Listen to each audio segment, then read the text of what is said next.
దేశవ్యాప్తంగా ఎల్పీజీ కొరత తప్పదా అన్న చర్చ నడుస్తోంది. పశ్చిమాసియాలో యుద్ధం కారణంగా వాణిజ్య గ్యాస్ సంబంధించి కూడా కేంద్ర ప్రభుత్వం పరిమితి విధించింది. దీంతో దేశవ్యాప్తంగా గ్యాస్ కొరత ఏర్పడింది. చాలా చోట్ల వ్యాపారులు ఇబ్బందులు పడుతున్నారు.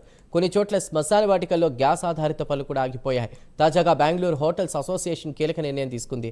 బెంగళూరులో వాణిజ్య గ్యాస్ సిలిండర్ల సరఫరా నిలిచిపోయిందని ఆరోపించింది. దీంతో రేపు అనేక హోటళ్లను మూసివేస్తున్నట్లు ప్రకటించింది. దీనిపై కేంద్ర ప్రభుత్వం దృష్టి పెట్టాలని, సమస్యను పరిష్కరించాలని బెంగళూరు హోటల్స్ అసోసియేషన్ సభ్యులు కోరారు.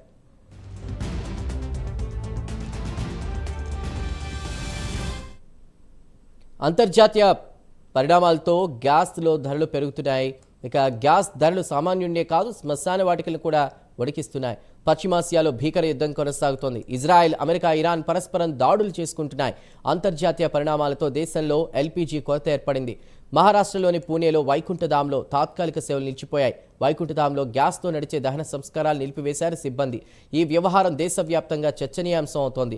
ఎల్పీజీ కొరతతో వైకుంఠధాం శ్మశాన వాటికలో ఉన్నటువంటి 3 గ్యాస్ ఫర్నేస్లు క్లోజ్ అయ్యాయి. సాధారణంగా శ్మశాన వాటికలు రోజు 20 వరకు అంతిమ సంస్కారాలు జరుగుతాయి.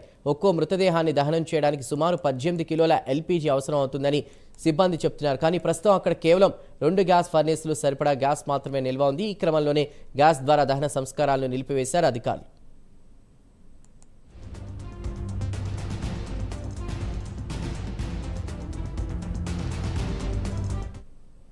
ఇటీవల కేంద్ర పెట్రోలియం శాఖ జారీ ఉత్తర్వులు సంబంధించి చూసుకుంటే గనక ఉత్తర్వులు జారీ చేసింది. యుద్ధం కారణంగా కూడా దిగుమతులు దెబ్బతినే ప్రమాదం ఉంది. వాణిజ్య అవసరాల కంటే కూడా గృహ వినియోగదారులకే ప్రాధాన్యత ఇవ్వాలని ప్రభుత్వం నిర్ణయించింది. ఇంటి అవసరాలకు అధిక ప్రాధాన్యత ఇవ్వాలని స్పష్టం చేసింది. దీంతో దేశవ్యాప్తంగా గ్యాస్ కొరత ఏర్పడింది. అయితే ఈ వాదనను చమురు సంస్థలు ఖండిస్తున్నాయి. దేశంలో తగినన్ని నిల్వలు ఉన్నాయని స్పష్టం చేస్తున్నాయి.